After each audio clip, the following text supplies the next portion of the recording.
Ser podcast. Estás escuchando el abierto de Hoy por Hoy. Cada día analizamos las noticias más relevantes de la actualidad, las claves políticas, económicas y sociales, con las voces de los protagonistas y los distintos puntos de vista de nuestros tertulianos.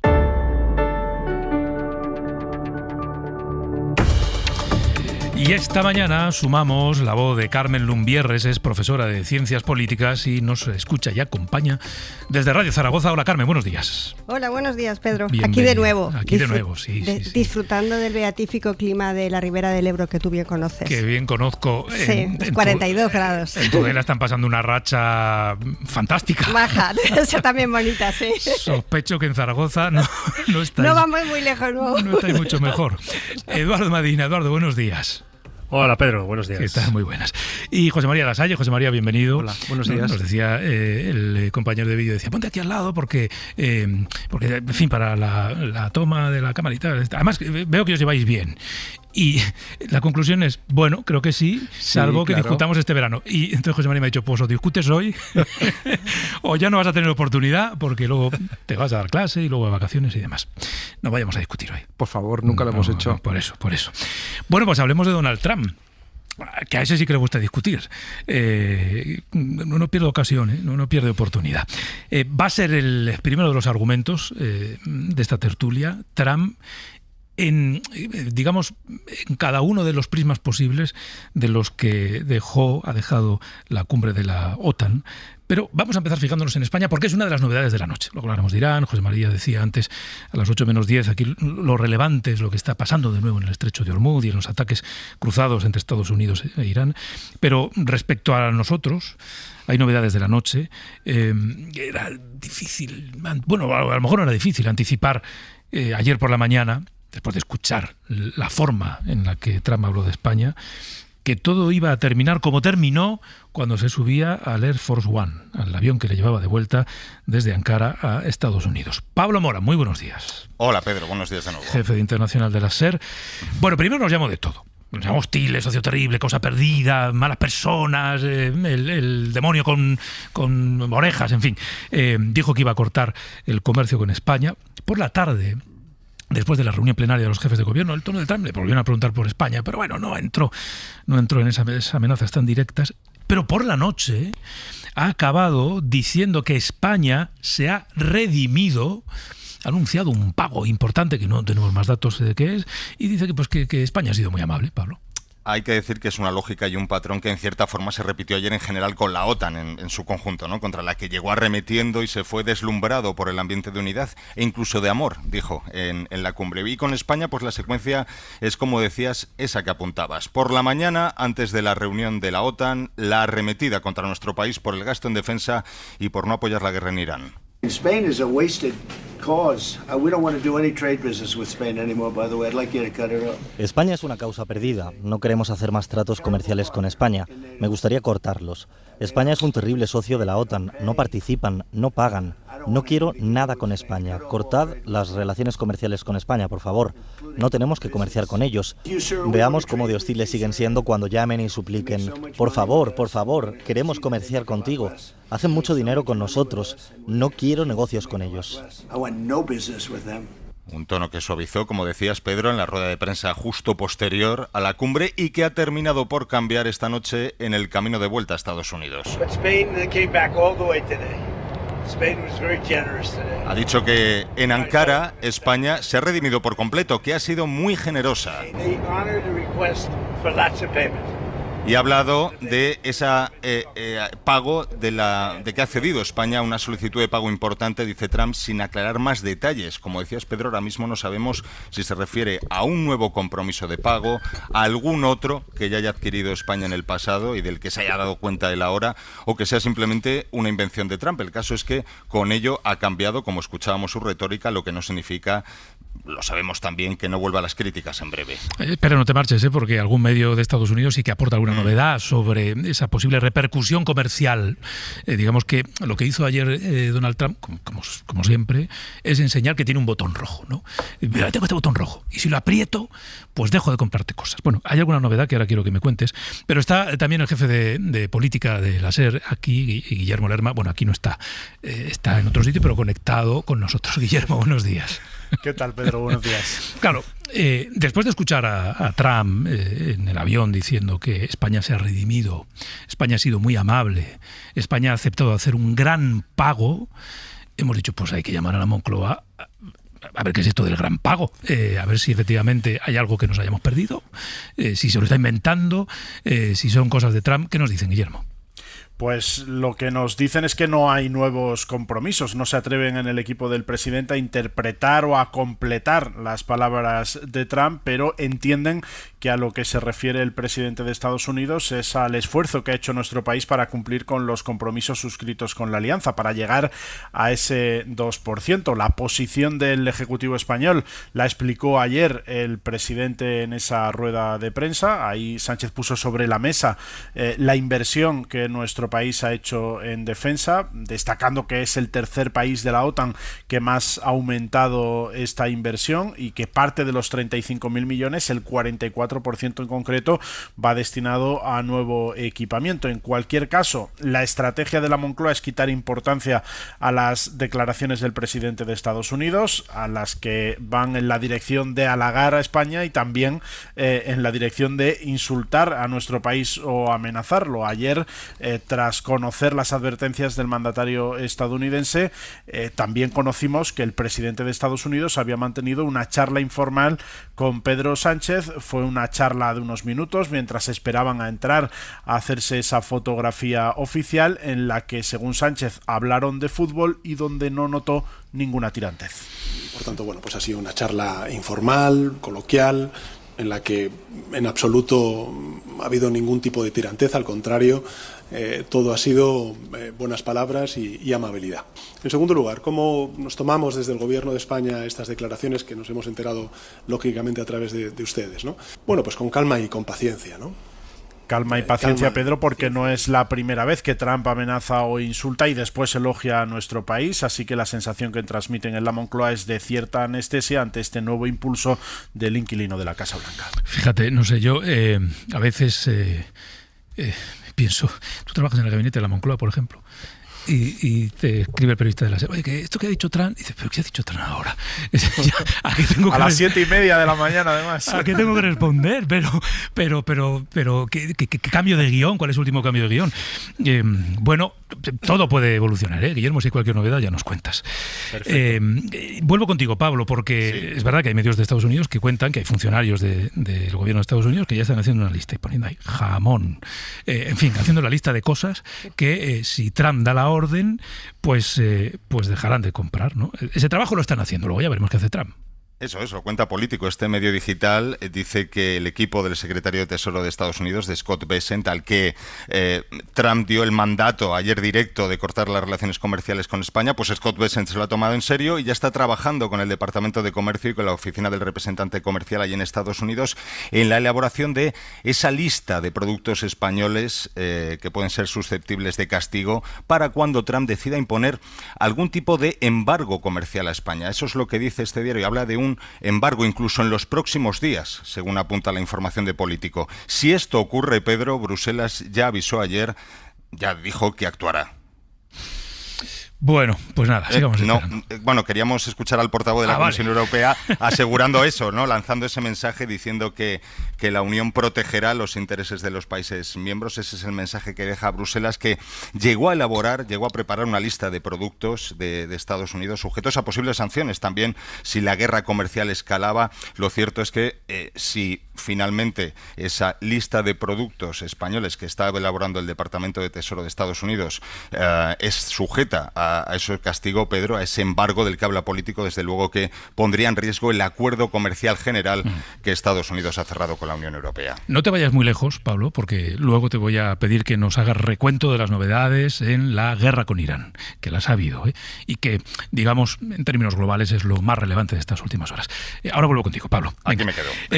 Primera ronda, y os pregunto, y empiezo por ti, José María. Calma y paciencia es, digamos, la fórmula que hay que aplicar, como decía ayer Pedro Sánchez, para responder a Trump. Bueno, yo creo que es un buen consejo, porque al final Estados Unidos sigue siendo un país relevante, no solo comercialmente para el nuestro, sino sobre todo porque en gran medida la tutela y defensa de Europa, de la cual también depende España, está subordinada a la política de seguridad de los Estados Unidos, ¿no?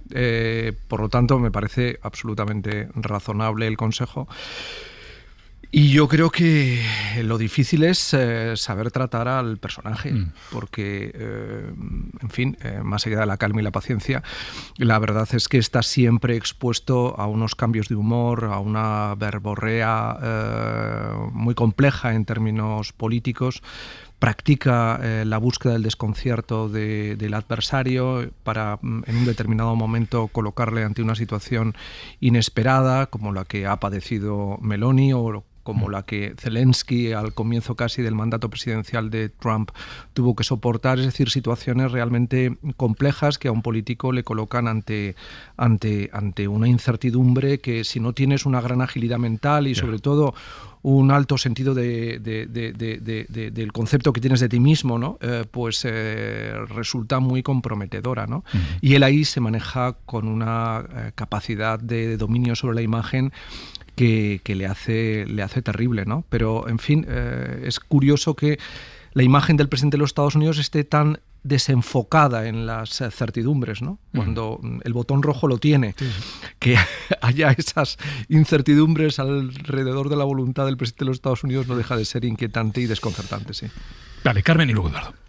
Es que como yo imitando o repitiendo las palabras de Moreno Bonilla, yo creo que es que a Trump le gusta el lío, vive en el lío y arrastra a todos hasta el lío, que es lo que ha ocurrido en la cumbre de Ankara. Yo creo que hay una cumbre en la que han salido las resoluciones de la OTAN y otra cumbre en la que hemos estado discutiendo, analizando y vamos a estar si Trump se ha enfadado, si ha confundido Japón con Irán, que es una de las cosas que también ha hecho, si se ha enfadado con Pedro Sánchez, si ha vuelto a poner en compromiso, por no decir en ridículo, una vez más a Mark Rutte, el susurrador de Trump, como le llaman en la esfera de la OTAN, y consigue lo que estaba diciendo José María, que todo el mundo preste atención a los movimientos de Donald Trump, porque la OTAN depende de la aportación de Estados Unidos, y yo creo que todos estos movimientos de prudencia, incluso diría en el caso de Rutte y de von der Leyen, que escribieron un artículo en común en The Economist justo antes de empezar la cumbre, tiene que ver con el miedo a que Estados Unidos abandone la OTAN.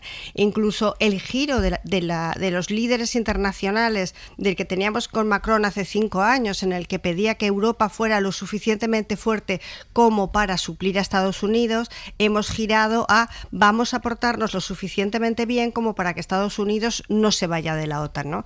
Y ahí Trump tiene razón. España ha subido un 200% el gasto militar desde el 2018 hasta el 25 y hemos pasado al 2% del gasto militar, y yo entiendo que hasta que la personaje no deje de ocupar el cargo público que ostenta, pues nos vamos a mover todos entre la contención, o se van a mover todos entre la contención, la amabilidad o incluso el servilismo que hemos visto en muchos líderes internacionales. Eduardo. Sí, a mí, Pedro, me pasa con Trump que siempre me genera un reto, y es el reto de la atención. En el sentido del lenguaje, ¿no? Porque yo me deslizo fácil a las palabras que no son muy recomendables. Sí, gruesas y poco recomendables, sobre todo a estas horas y en esta radio, ¿no? Pero me parece en la auditoría emocional del personaje, me parece una extraordinaria concentración de antivirtudes, en el sentido del narcisismo, en el sentido de la soberbia, en el sentido de la ignorancia, en el sentido de la ausencia de límites, en la ausencia de código ético, y diría de un extraordinario desconocimiento de las relaciones internacionales, ¿no? Ha llegado a donde ha llegado con todo eso. Por tanto, bien virtudes. 77 millones de estadounidenses las han encontrado como para meter una papeleta con su cara o su nombre en las últimas elecciones presidenciales. Y además, no es un error. Han repetido, por tanto, le han encontrado virtudes 2 veces. Yo las intuyo, no las termino de ver, pero en noches como la de ayer o en días o cumbres como la de Ankara, pues me parece que están todos los contrastes del personaje, ¿no? Lo relevante aquí es no olvidar que España y Estados Unidos y su presidente esto lo deberían de tener claro, ¿no? Ha tenido un volumen de exportaciones de 17.000 millones de euros en el año 2025. Hemos vendido a Estados Unidos 17.000 millones y le hemos comprado 30.000. De tal manera que el presidente de Estados Unidos, que ayer dice que no quiere hacer más negocios con España, tiene una balanza comercial positiva con España de 13.000 y pico millones de dólares. Por tanto, primer elemento de extrañeza, ¿quién quiere romper una balanza comercial tan positiva para el país que precisamente quiere romperla, ¿no? Segundo, pertenecemos a una zona integrada. La zona de integración europea de 27 Estados miembros crea un espacio sin fronteras de mercancías, servicios, personas y capitales, de libre tránsito de todo eso. Por eso cuando la Unión Europea va a las rondas de negociación comercial acude con voz única y es infragmentable el mercado comercial interior. Segundo elemento que no sé si Donald Trump sabe o omite o no le importa, pero no puedes disociar el producto español del producto europeo en una decisión de ruptura de negociaciones comerciales. Y tercero, yo no sé cuánto estamos subiendo el presupuesto en financiación de seguridad y defensa, pero sé que no lo estamos discutiendo. Entonces acudimos de cumbre en cumbre y Donald Trump nos suspende o nos aprueba, nos suspende por la tarde, nos aprueba por la noche, nos suspende en la sala de prensa, nos aprueba en el avión de vuelta. Pero hay un debate serio sobre la financiación de la seguridad y la defensa que todos los países miembros de la OTAN está teniendo ante un mundo salvaje de hombres crueles que invaden países y ya lo vemos en estos últimos años cómo se ha deshilachado y roto el mundo. Y todo parece indicar que hay que subir la financiación de la seguridad y la defensa. Me gustaría discutirlo. Me gustaría tener un parlamento donde escuchara a las fuerzas políticas, fijar posiciones, alcanzar consensos entre los grandes partidos y con todos los demás.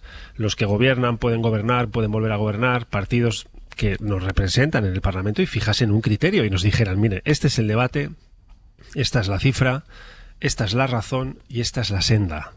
Y lo vamos a llevar a los presupuestos generales del Estado, año a año, porque por algún lado están subiendo las partidas, pero no sabemos por dónde. Por tanto, hay un debate en España que está un poco ensombrecido. Vamos a hacer un pequeño alto y seguimos hablando de esto. De hecho, vamos a pedir al enviado especial de la SER a la cumbre de la OTAN que nos resuma la cumbre de la OTAN, porque estamos hablando mucho de Trump, pero ahí ha habido una discusión, yo creo que también muy relevante, ¿no?, sobre cuál debe ser el papel y el futuro de la Alianza Atlántica.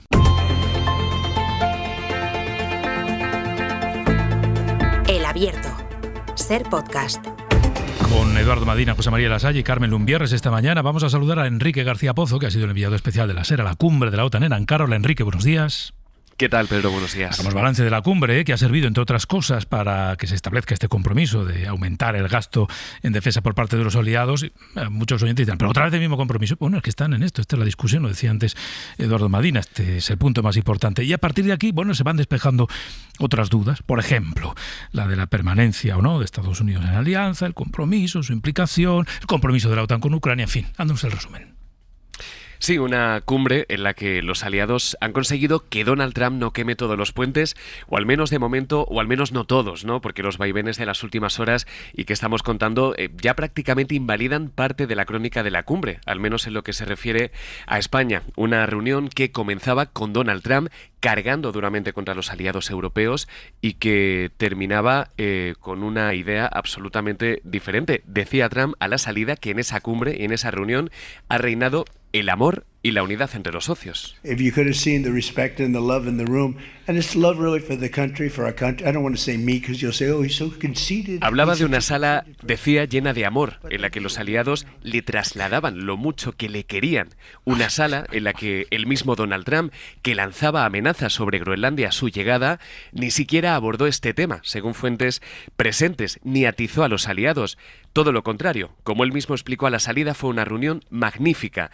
Lo hizo Pedro en una rueda de prensa absolutamente caótica, en la que saltaba de un tema a otro, una cascada de ideas inconexas, pero en la que vimos a un presidente aparentemente satisfecho, y eso era en realidad lo que pretendía el secretario general Marrute y la mayoría de los aliados. Lo cierto es que más allá de las palabras, la declaración final de la cumbre deja las claves de lo acordado. La declaración, por cierto, es una declaración de compromisos políticos y pasa por la mayor implicación de los europeos y de Canadá en la defensa. Eso es lo que lleva pidiendo Estados Unidos y en lo que estaban preparando los aliados. El compromiso inquebrantable con el artículo 5, a pesar de que el principal aliado o el de mayor peso sigue amenazando a la soberanía de otro de los aliados, y ninguna mención, por cierto, a una futura adhesión de Ucrania. Sí, una mención a Irán. Dicen los aliados que Irán no debe desarrollar armas nucleares, pero la cumbre deja además algunos acuerdos políticos que todavía se tienen que concretar. Por ejemplo, una misión en el Ártico, una misión en Finlandia pilotada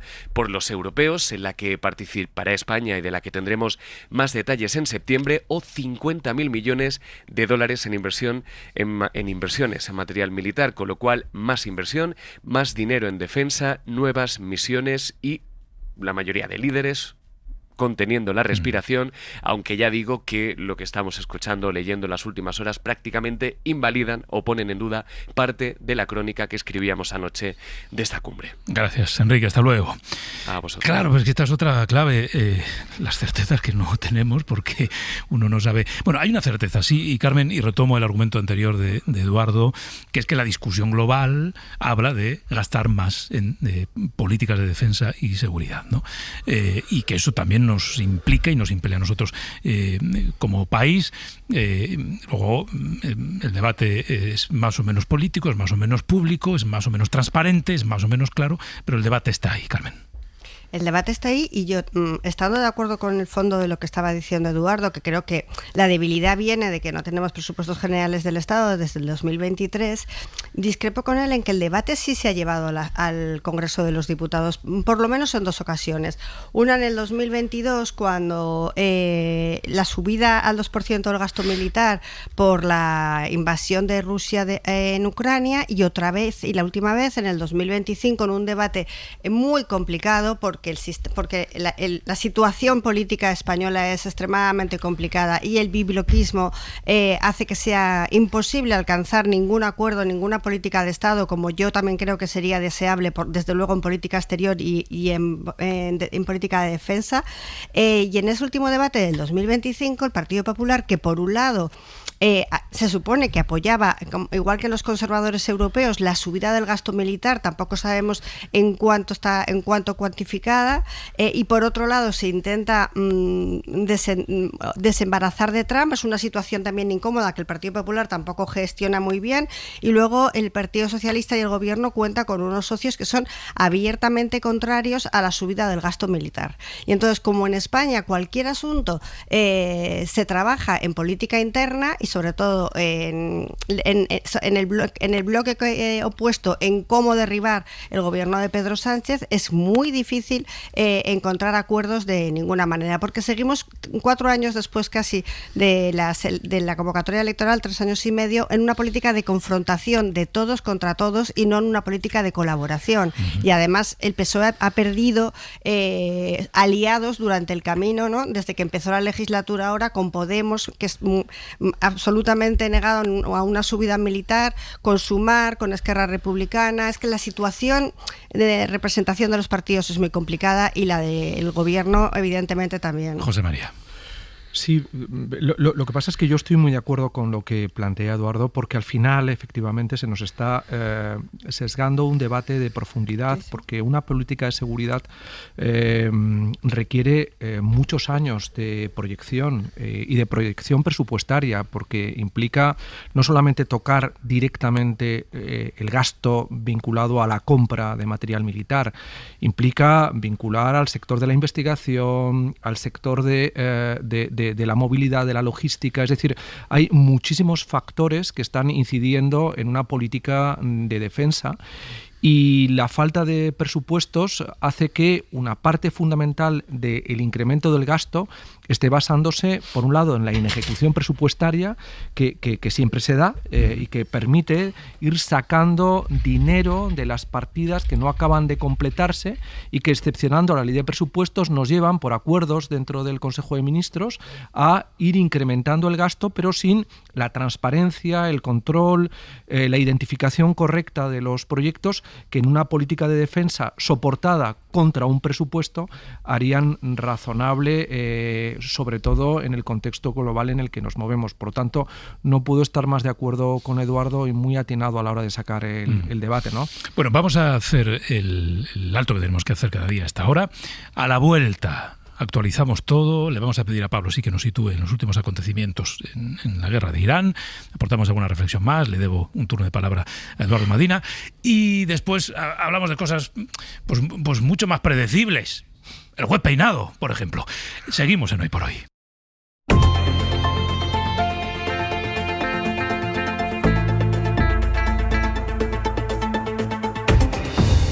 En el abierto, recuerden, Eduardo Madina, José María Lasalle y Carmen Lumbierres. Había dejado pendiente ahí a Pablo Morán. Estás por ahí, ¿verdad, Pablo?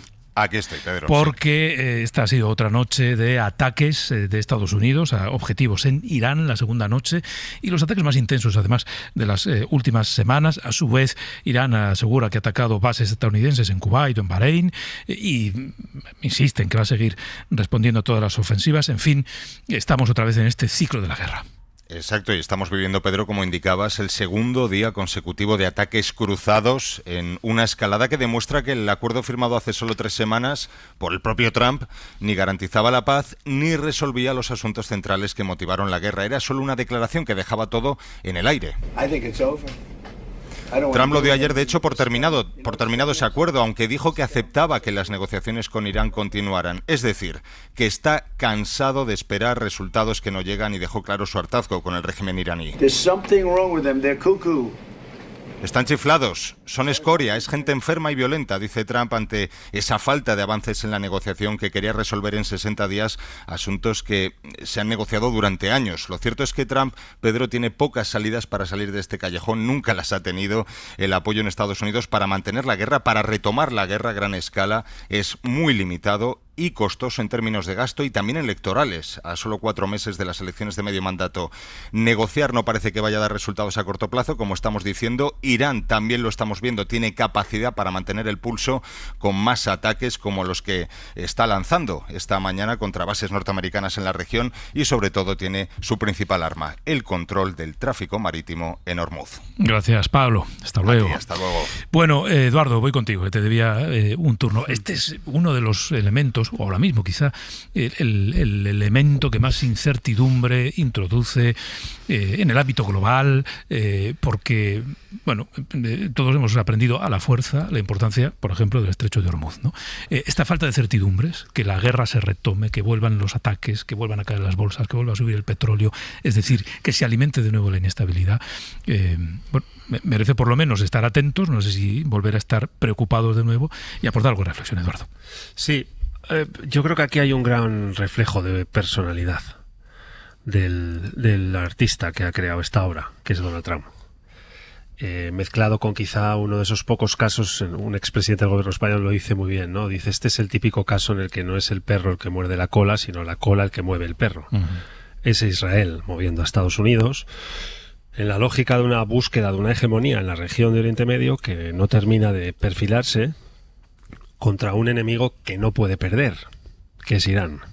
Entonces aquí creo que se proyectan los rasgos de personalidad de política de hechos consumados, de pasos adelante, pasos atrás, subjetividades sin lógica, movimientos estomacales, señales de adolescencia política, todo junto proyectando la imagen del personaje que dirige la política en Estados Unidos y que ni siquiera se toma la molestia que se tomaron algunos antecesores suyos ya lejanos en el cargo de que cuando querían invadir un país, al menos consultaban al Capitolio, intentaban mayorías en el Capitolio, y segundo, al menos generaban una apariencia de debate en el Consejo de Seguridad de Naciones Unidas. Es decir, al menos respetaban el derecho interno y aparentaban respetar el derecho internacional público, que ordena la relación entre países y establece las normas de la guerra, etcétera, ¿no?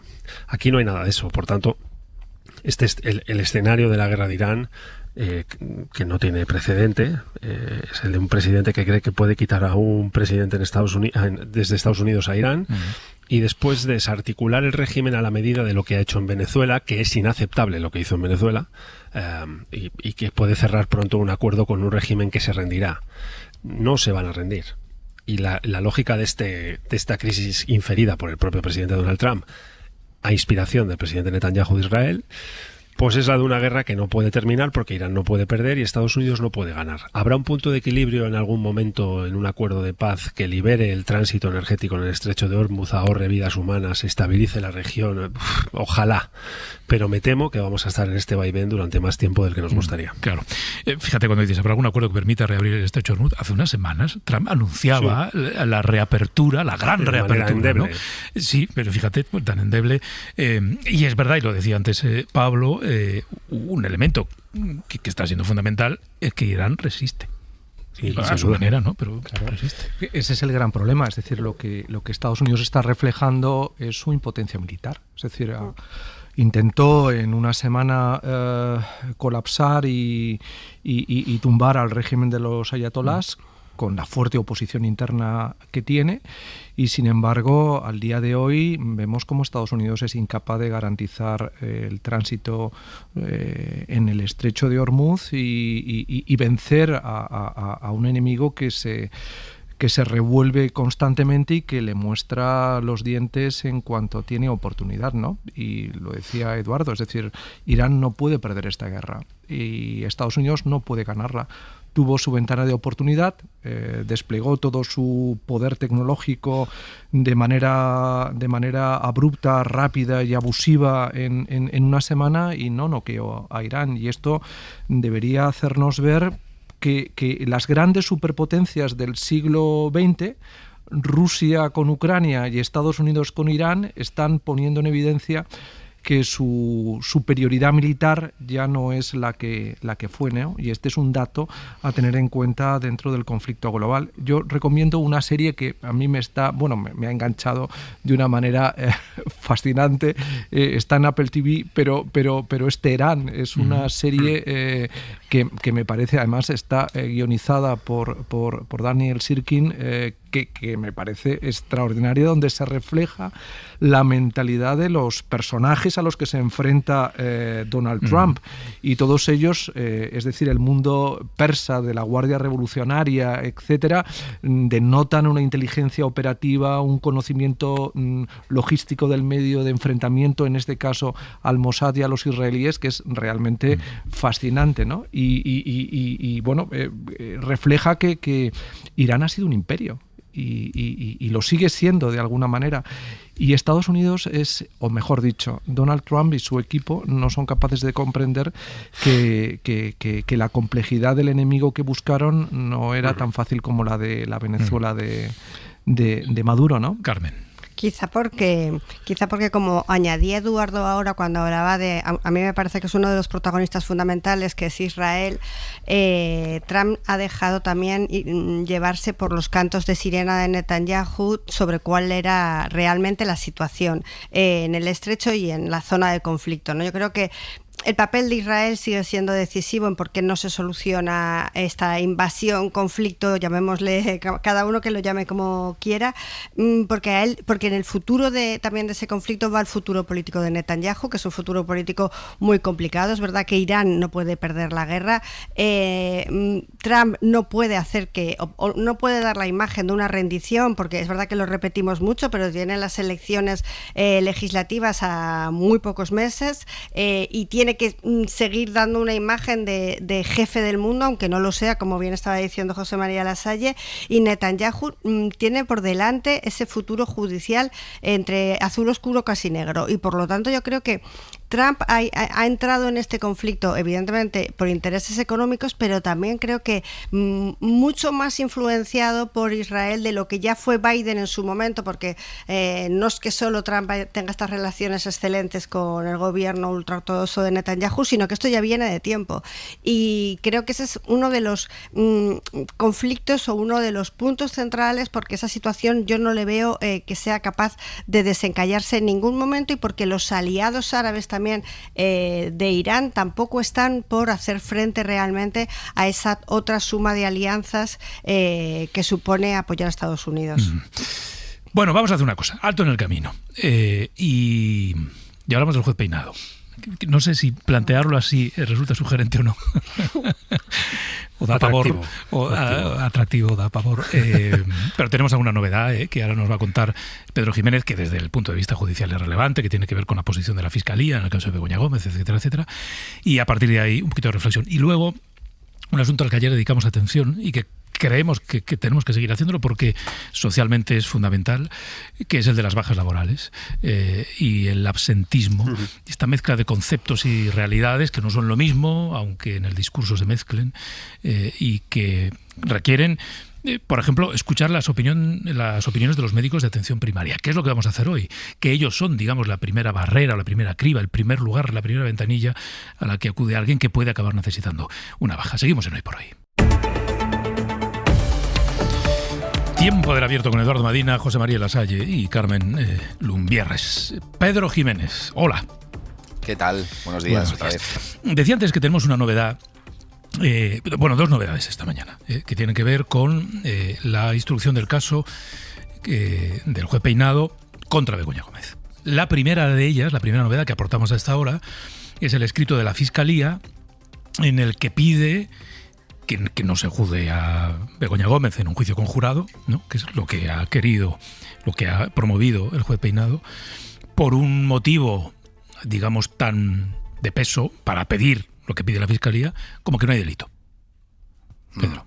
Eso es, no hay delito. Es el escrito de conclusiones del fiscal de fecha 5 de julio al que ha tenido acceso la SER y que pide la absolución para la mujer del presidente, para su asistente Cristina Álvarez y el empresario Juan Carlos Barrabés, después de que el juez Peinado les haya enviado a juicio ante jurado popular. El fiscal solicita el interrogatorio de una treintena de testigos, entre empresarios, asesores de Moncloa y personal de la Universidad Complutense. Insiste el Ministerio Público en que la vinculación de Gómez con la Universidad Complutense arrancó en 2012 y no en 2018, cuando Pedro Sánchez ganó las elecciones, que es la tesis de Peinado, que esa cátedra extraordinaria que codirigió se creó siguiendo las normas y que se trató de una actividad no retribuida por la que percibió 0 euros. En el marco de esa actividad entró en contacto con algunas empresas que patrocinaron la formación, que incluía una herramienta de sostenibilidad, el famoso software, que realmente se terminó haciendo, se materializó, pero, dice el fiscal, nunca llegó a ofrecerse a ningún interesado, nunca entró en circulación. Ninguna de estas empresas,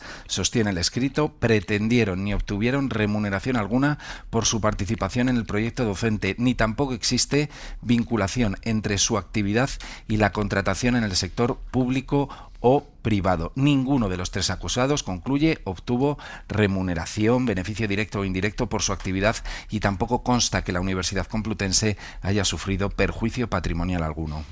En esto de la justicia, a veces es, yo creo que comprensible que haya ciudadanos que entiendan, ¿cómo es posible que con los mismos hechos se puedan llegar a conclusiones tan radicalmente diferentes, ¿no?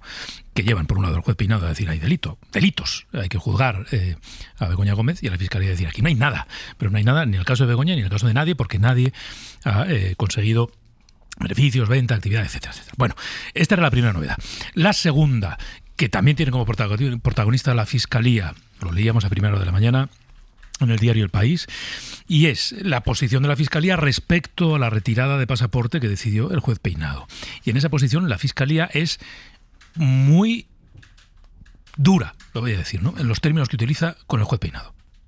Sí, es muy dura porque ha recurrido ante la Audiencia de Madrid la decisión de este juez de retirar el pasaporte a Begoña Gómez. Le acusa al fiscal de confabular para adoptar esta medida cautelar cuando dice que los escoltas de la mujer del presidente por sí solos o por órdenes de sus superiores pueden ayudarla a fugarse, extendiendo una sombra de sospecha infundada en las instituciones. El Ministerio Público sostiene que Peinado actúa sin rigor, sin mesura, que se aparta de la ley para adoptar esta medida que califica de innecesaria porque si hay algo que ha dejado clara esta investigación, y lo decíamos antes, es que Begoña Gómez no ha obtenido beneficio económico alguno que pueda esconder en un país extranjero al que pueda huir y que le garantice la impunidad para no acabar sentada en el banquillo, que es lo que pretende Peinado. Un Peinado, Pedro, que también conocimos ayer, que se fue de vacaciones, pero dejó un informe escrito en el que respondía al recurso de queja de Begoña Gómez por esta retirada del pasaporte, en el que insistió en lanzar sospechas sobre la actuación de los escoltas que pueden ayudarla a fugarse, si no, no existiría una unidad de asuntos internos en la policía. Llegó a decir el juez en ese informe en el que mantiene la retirada del pasaporte porque considera que hay riesgo de fuga y porque no termina de fiarse de sus escoltas. Gracias, Pedro. Hasta luego. A vosotros. Hasta luego. Es, voy a decir, peculiar. Estaba recordando ahora uno de los argumentos que utiliza Peinado en su posición ante el recurso de Begoña Gómez es recordar que Bettino Craxi se fugó en el año 94. Entonces, como Bettino Craxi decía, cuida la historia, pues si hasta un primer ministro italiano se fugó, ¿qué no va a poder hacer la esposa del presidente? Bueno, Carmen, empiezo por ti. En las dos partes, si me dejáis decir una cosa muy breve sobre toda la tramitación judicial, que yo creo que algún día llegaremos a saber la verdad absoluta sobre este caso. Yo confío en la justicia y creo que si no es en la instancia de Peinado, que probablemente esa no sea, o la del jurado popular, acabaremos sabiendo. Es que se ha contado muy poco que hay víctimas colaterales de este asunto, que son funcionarios de la Universidad Complutense, profesores que por colaborar en la cátedra o en alguno de los másters que dirige Begoña Gómez han sido sancionados sin empleo y sueldo durante más de 3 meses por el simple hecho de haber colaborado en esta cátedra de transformación o en alguno de los másteres, sin más explicación. Y esto es solo un ejemplo de lo mucho que lleva todo el caso Begoña Gómez, que se verá si se ha usado los medios de asesora de Moncloa de manera inadecuada, qué ha ocurrido con el dominio web, que no un software, sino el dominio web que estaba dentro del máster, y desde luego el enriquecimiento no se ve por ningún lado, por lo menos hasta este momento, ¿no? Con el sueldo que cobraba como docente del máster y de la cátedra. Y yo creo que es que del juez Peinado ya no queda nada más que decir, es que lo dicen unos y otros, y yo creo que los ciudadanos no somos idiotas y no hace falta explicar mucho más allá, ¿no? A mí lo que me preocupa mucho es el daño reputacional que hace a la justicia e incluso el daño que puede hacer para apoyarse en otros casos que evidentemente están siendo juzgados de manera regular, ordinaria, y que en los que sí hay casos de corrupción, o todas las pruebas indican que sí, y este caso personal de un encarnizamiento del juez Peinado con Begoña Gómez por ser vos quien sois, ¿no? Por ser la mujer del presidente, creo que está haciendo mucho daño, y creo de todos modos también que políticamente utilizarlo, como por ejemplo ayer hizo el señor Feijóo en la cumbre de la OTAN, resaltando que Begoña Gómez no había podido acompañar a su marido a la cumbre, como si eso fuera un drama. También os digo, me parece pelín machista este follón por no poder acompañar al marido a una cumbre internacional. Recordaba que toda Europa y todo el mundo, que 1.000 millones de personas iban a saber que a la mujer del presidente le habían retirado el pasaporte. Entonces es difícil pensar que no hay una politización de la justicia o una judicialización de la política. Eduardo, y luego José María. Bueno, yo creo que, no sé, es muy difícil medir los tiempos de toda esta instrucción y de este caso, ¿no? Porque a diferencia de otras tramas de corrupción, este juez no ha parado de dar que hablar. Ya ha tenido múltiples requerimientos del Tribunal Superior de Justicia de Madrid. Se han detectado pasos adelante y atrás, escritos extraños atribuyendo la posibilidad de que las fuerzas de seguridad colaboraran en la huida de, en este caso, la señora Gómez. Supongo que cita al presidente Bettino Craxi por no citar a Puigdemont, que se escapó con el beneplácito de los Mossos d'Esquadra.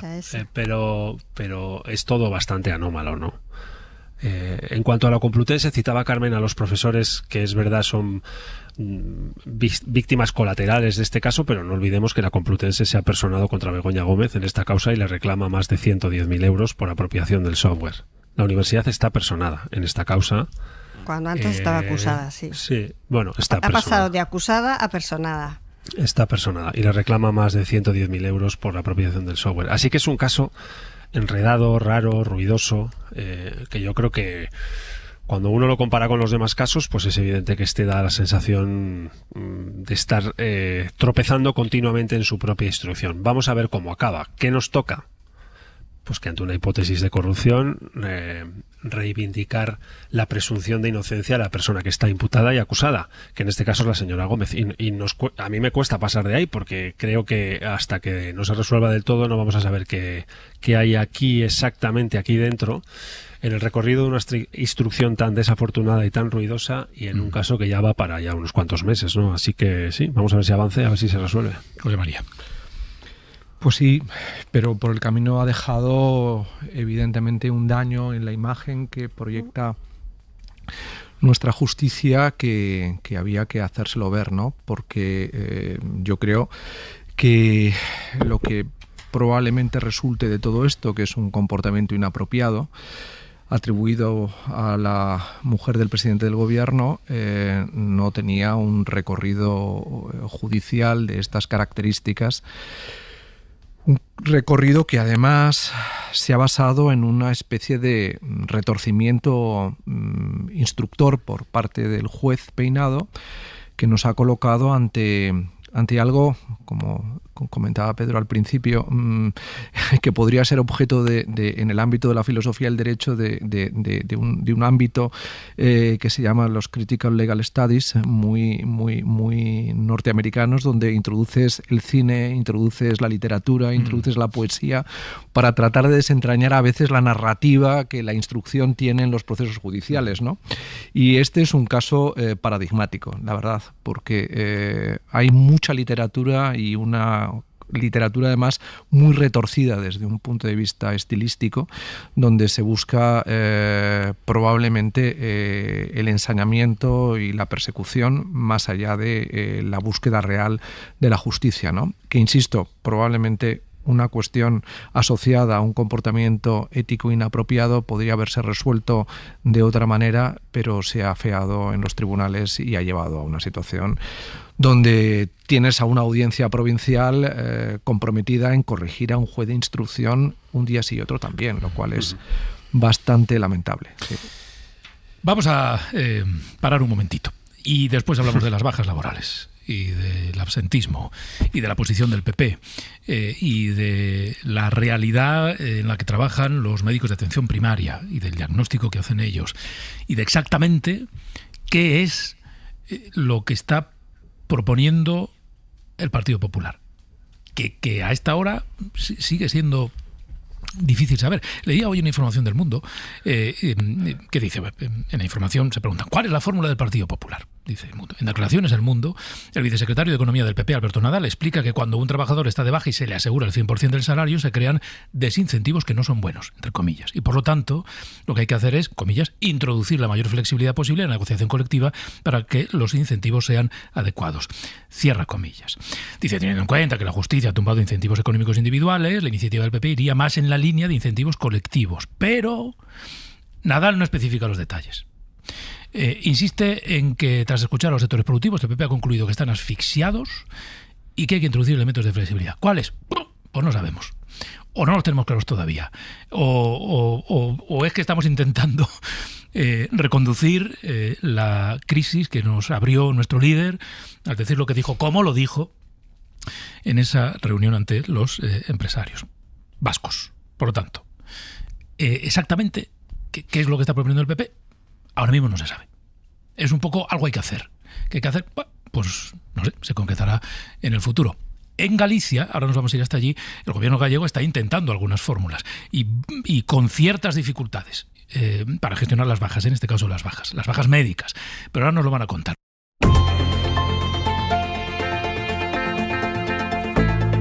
El Abierto. Ser podcast. Con Carmen Umbierres, José María Lasalle y Eduardo Madina en El Abierto. Como les decía, nos vamos a ir a Galicia, vamos a hablar de las bajas médicas, de la propuesta o de la idea o de la reflexión que aportó, digamos, de manera poco fina para los propios intereses del Partido Popular, el líder del PP ante los empresarios vascos, que acabó dando la sensación de que lo que proponía era que a quien esté de baja médica se le pague menos, porque no puede cobrar lo mismo alguien que no va a trabajar que alguien que está trabajando. Este era el fondo que había, pero luego el PP ayer dedicó bastantes esfuerzos en los medios y en las redes para intentar reconducir el discurso de su líder. Bueno, las bajas médicas de las que queremos hablar. Vamos hasta Galicia. Ricardo Rodríguez, buen día. ¿Qué tal? Buen día, Pedro. Bueno, porque la Xunta está negociando, con dificultad creo, pero está negociando un plan para intentar que haya menos bajas o que sean más cortas las bajas. Entre otras cosas, el plan apuesta, por ejemplo, por dar incentivos económicos a los sanitarios que sean capaces de acortar esas incapacidades temporales. Pagar más,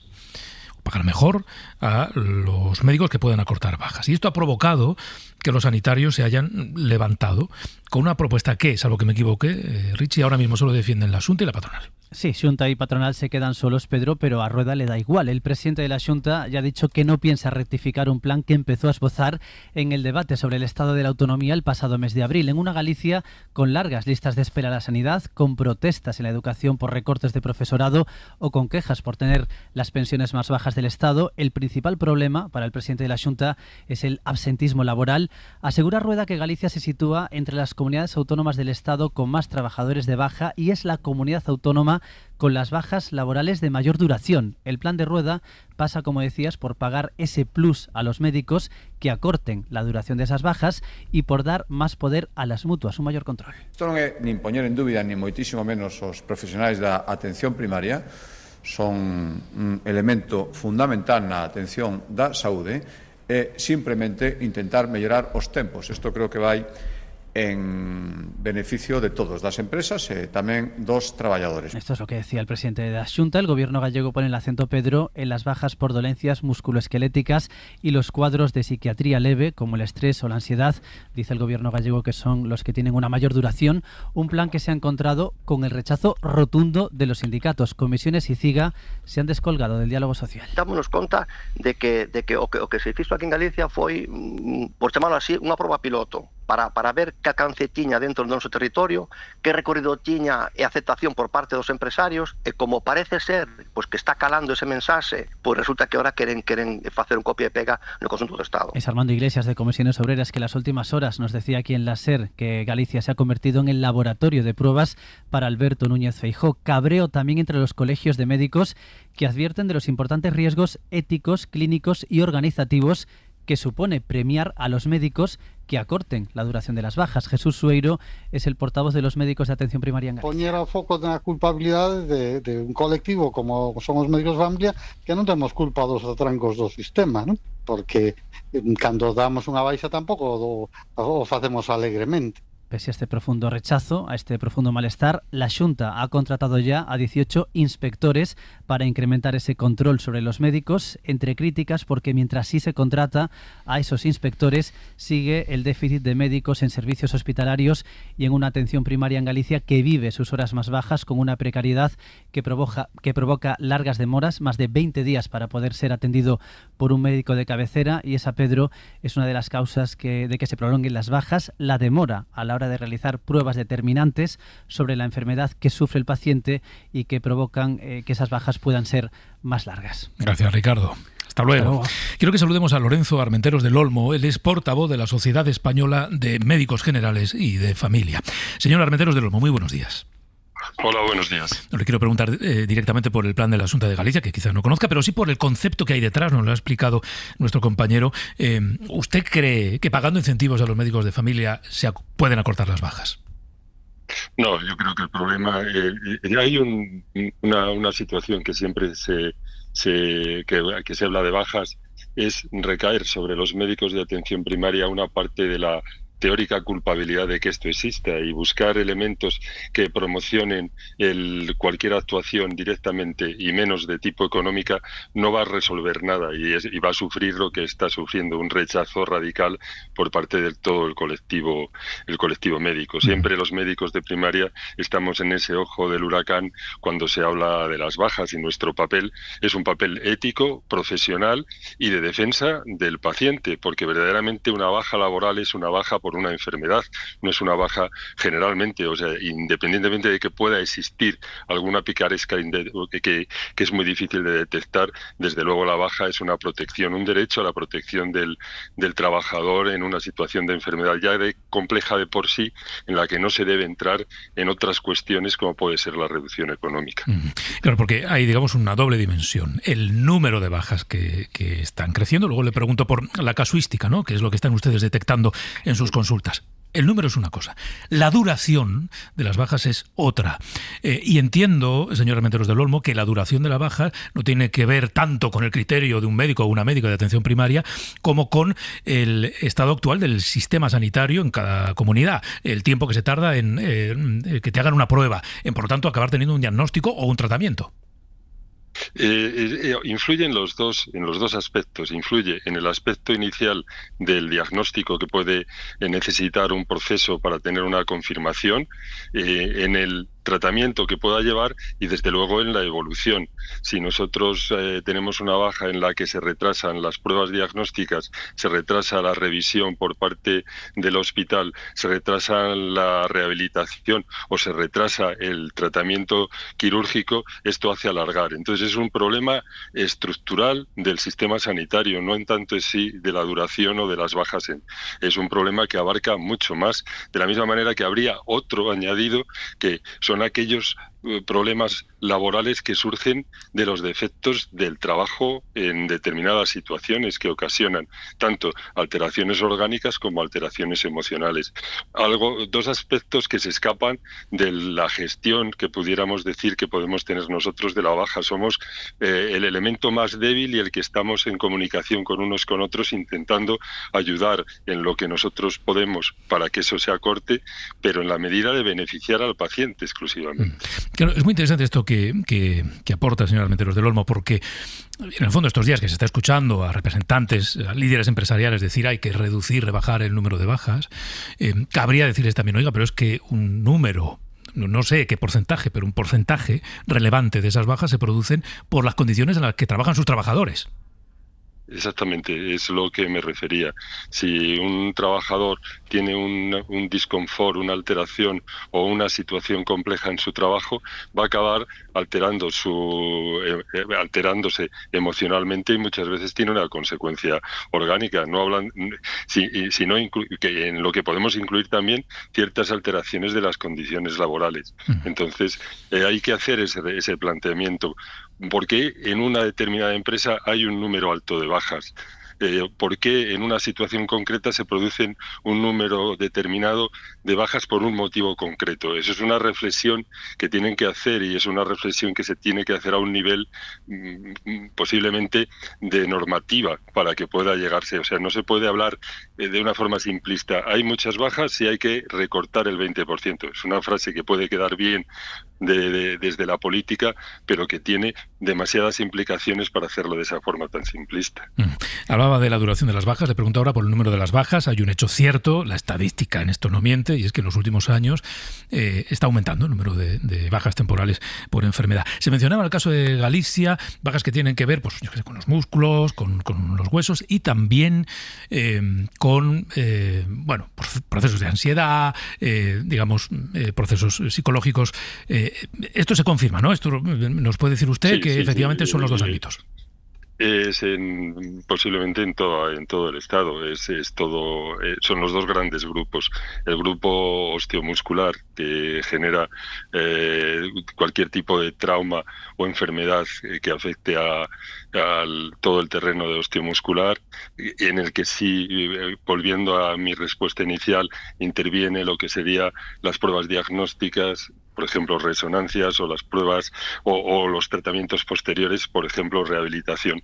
Y después ese gran grupo de enfermedades y alteraciones emocionales y todo lo relacionado con la salud mental y el estrés laboral, que el retraso muchas veces en la consulta hospitalaria para el seguimiento o un tratamiento específico en algún momento concreto hace que también se retrase ese diagnóstico específico en algún momento determinado y desde luego la evolución y el seguimiento que se alarga mucho en el tiempo por las demoras que genera el propio hospital. O sea que entonces desde atención primaria hacemos un seguimiento, pero ese complemento que podríamos tener, de la misma manera que el complemento que pudiéramos tener en algunos casos desde las inspecciones médicas o desde las unidades de salud laboral de la Seguridad Social, se enlentece en muchas ocasiones, ocasionando también este colapso o esta situación en la que vivimos, que vuelvo a repetir, nosotros somos el elemento del engranaje más débil, pero es a veces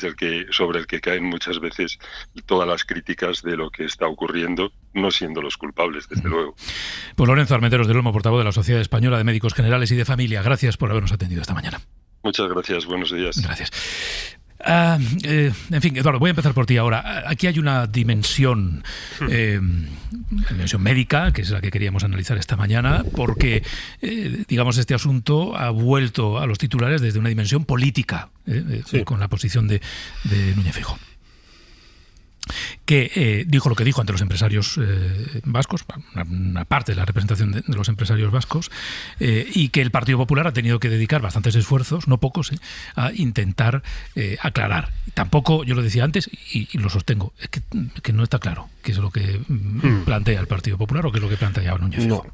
No, y bueno, mira, no me extraña que haya sido en Euskadi, porque los empresarios vascos tienen cuantificado el impacto del absentismo en 1.400 millones de euros al año, con un problema significativo, sobre todo en algunos sectores de la economía y del aparato productivo vasco, ¿no? Y reducir este asunto del absentismo tan complejo, sofisticado y con tantas dimensiones a una cuestión de bajas, y decir que el que esté de baja cobre menos, pues me recuerda a mí mismo a veces, que ya sabes que en esta sala hay dos expolíticos en el micrófono hoy. Hay uno que soy yo, que a veces le pasó que sabía de lo que hablaba pero no sabía lo que decía, otras veces sabía lo que decía pero no sabía de lo que hablaba, y hubo alguna vez incluso que no sabía de lo que hablaba y no sabía lo que decía. Yo creo que eso le pasó a Feijóo ayer, porque tengo la sensación de que entró a torear a una plaza cuyo fondo no lo ha calculado del todo. Y segundo, es un error no forzado. Seguro que hay un director de comunicación en el PP que le dio ayer un ataque de nervios, porque meterte en esto y decir que el que está de baja cobre menos como solución mágica a un problema tan de fondo y tan difícil. ¿Por qué en Euskadi se están alargando tanto las bajas superiores a 365 días? ¿Qué le pasa a las empresas de menos de 50 trabajadores en el primer año de trabajador que llega allí y lleva menos de un año para tener una incidencia tan elevada en bajas? ¿Qué le está pasando a Osakidetza, el sistema público de salud vasco, con los cuellos de botella en el alargamiento de los procesos de evaluación de personas que se encuentran de baja? ¿Qué nos está pasando a los ciudadanos vascos y a las vascas después de la pandemia para tener una altísima incidencia de asuntos relativos a la salud mental? ¿Por qué tenemos tanto expertise y tanto conocimiento en materia de riesgos laborales de una sociedad industrial que tiene ya 180 años de especialidad en esto, pero tan poca cultura de la salud mental? Que algo está fallando. Y no se concreta en confundir absentismo con bajas, y mucho menos con ofrecerle la solución mágica al que está de baja de cobrar menos, porque es que es muy probable que lo de ayer no le haya gustado a nadie. Claro. Entonces, acertar tanto que lo que dices no le guste a nadie, esto es muy difícil en política. Siempre hay alguien al que le gustas. Yo creo que ayer Feijóo no se gustó ni a sí mismo. José María. Sí, sobre todo porque se están perdiendo oportunidades para proyectar una solvencia técnica a la hora de ofrecerse como alternativa al gobierno del Partido Socialista y de Sumar, ¿no? Y yo creo que esto es lo que realmente está pesando en el día a día del liderazgo de Núñez Feijóo. Se están perdiendo oportunidades que acrediten que hay una alternativa. Y equivocarse de esta manera, y de una manera en la que la comunicación hace aguas, pues dice poco de un liderazgo político, ¿no? Y yo creo que este es el trasfondo que ha llevado a que los responsables económicos del Partido Popular hayan tenido que estar matizando las reflexiones que en abierto planteó Núñez Feijóo delante de los empresarios, ¿no?, vascos. La verdad es que este es uno de esos temas en los que hay que trabajar con fineza los conceptos, y que no se pueden improvisar las reflexiones, ¿no? Porque una mirada demasiado economicista, como la que proyecta el análisis que se pone sobre la mesa, yerra completamente, entre otras cosas porque confunde el absentismo con las bajas, porque además obvia la complejidad de nuestro sistema sanitario, del impacto que la digitalización está teniendo sobre nuestros trabajadores, lo que está implicando un cambio de cultura empresarial en la relación que el trabajador tiene con la propia digitalización, la salud mental, que comienza a ser una realidad que antes estaba muy obviada en el día a día casi doméstico de nuestra convivencia y que ahora es algo que está sobre la mesa, porque de un modo u otro estamos atrapados en un tiempo real que nos lleva a la ansiedad, donde la conciliación, los cuidados están confluyendo de una manera muy compleja que no se puede ventilar de una manera tan, iba a decir, frívolamente simplista como considerar que hay fraude detrás de los altos índices de bajas que vivimos en nuestro país, ¿no? Es muy grave, realmente. Voy contigo, Carmen. Es que al final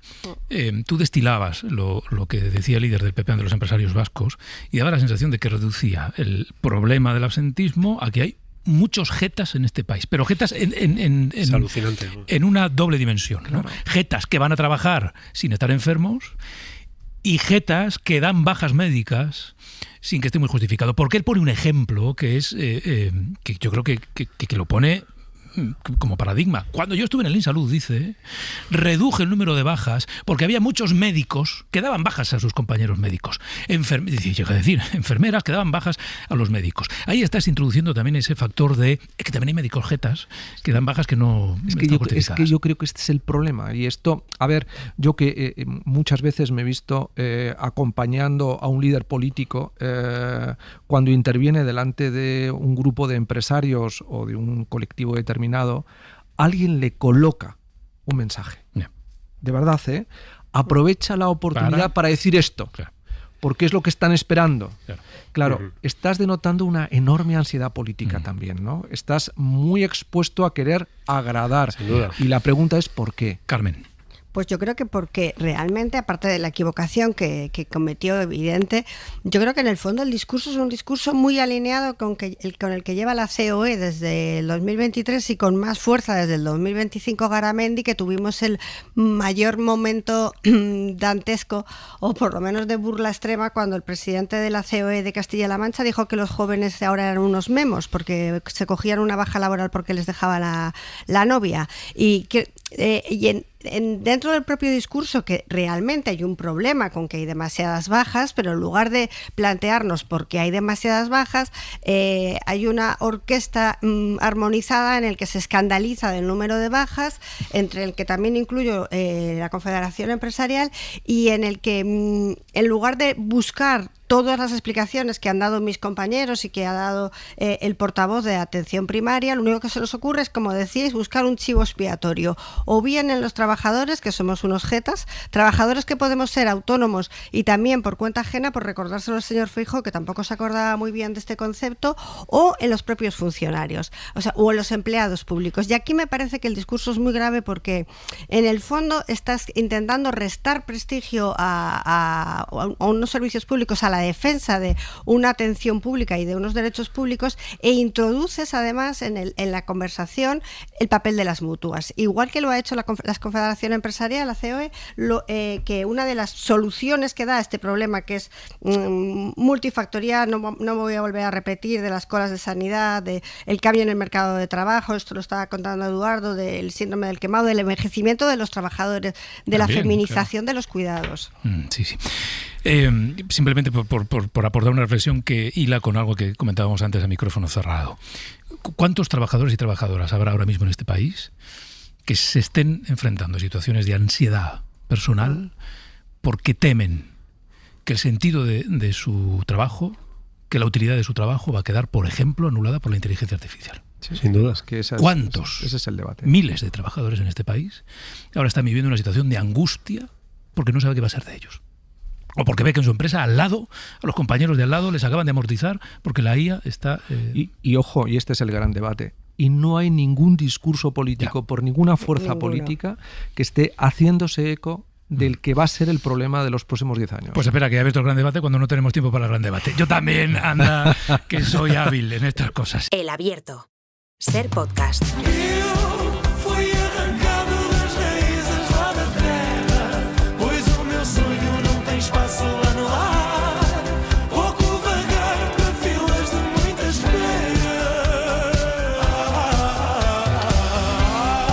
Miriam. Hola, Pedro. Muy buenas, qué chula la canción, ¿eh? Ah, no la habías oído todavía. No. O sea, sí, bueno, la había escuchado porque había estado aquí, pero es que no deja de sorprenderme, ¿eh? Yo creo que ya estamos en ese punto en el que le estamos cogiendo cariño a esta sintonía de Avanzar los Contenidos. Mucho, ¿eh? Está muy bien, está muy bien. A mí la escuché hace un tiempo y dije, oye, mira, qué buen rollo da, qué melodiosa resulta, ¿no? Sí, ya está. Oye, y Pachulo, el título de una sección que estrenamos ahora. ¿Cuál? Se titula La vida secreta de las cosas. Es verdad. Sí, porque en unos minutos se va a acercar por aquí Nuria Rodríguez, que ya estuvo con nosotros el verano pasado, y que va a repetir para contarnos la historia de los objetos, de las cositas pequeñas. Hoy nos va a hablar de las maletas y prometo a los oyentes que no van a volver a mirar su equipaje de la misma forma, y con suerte hasta vamos a aprender a hacer la maleta perfecta. Cuando coja la maleta del armario digo, maleta, ya no te veo con los mismos ojos. Ahora sé de dónde viene tu historia. Y yo te traigo, Pedro, que inauguramos la sección de gastronomía del verano, que vamos a tener todos los jueves a Claudia Polo, que es divulgadora gastronómica, con la que vamos a conocer pues el origen de los grandes clásicos de nuestra gastronomía, y nos va a enseñar a darle una vuelta. Y con ella vamos a escuchar también muy buena música. Ahí lo dejo. Por cierto, digo una cosa, vamos a pedir a los oyentes que nos ayuden a contarnos cuál es su versión de un clásico de la cocina de verano. Y el primero es la ensaladilla rusa. Eso es. Todos metemos alguna variación que hace que creamos que nuestra ensaladilla es la mejor. Esto luego lo podemos discutir, pero le vamos a pedir a los oyentes que nos cuenten su versión del clásico. Y hoy, hay 900, 100, 800. Sí, vamos a dar el teléfono, claro. Estoy diciendo que el teléfono, si no, ¿cómo van a llamar?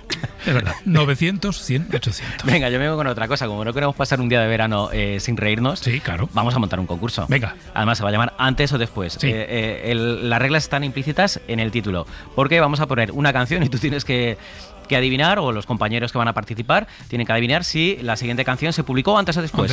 Una película, si se estrenó antes o después que otra, y un acontecimiento también, si ocurrió antes o después que otro. Vale, bueno, pues todo eso en Hoy por Hoy. Venga, seguimos, hasta luego. Hasta luego. Para no perderte ningún episodio, síguenos en la aplicación o la web de la SER, Podium Podcast o tu plataforma de audio favorita.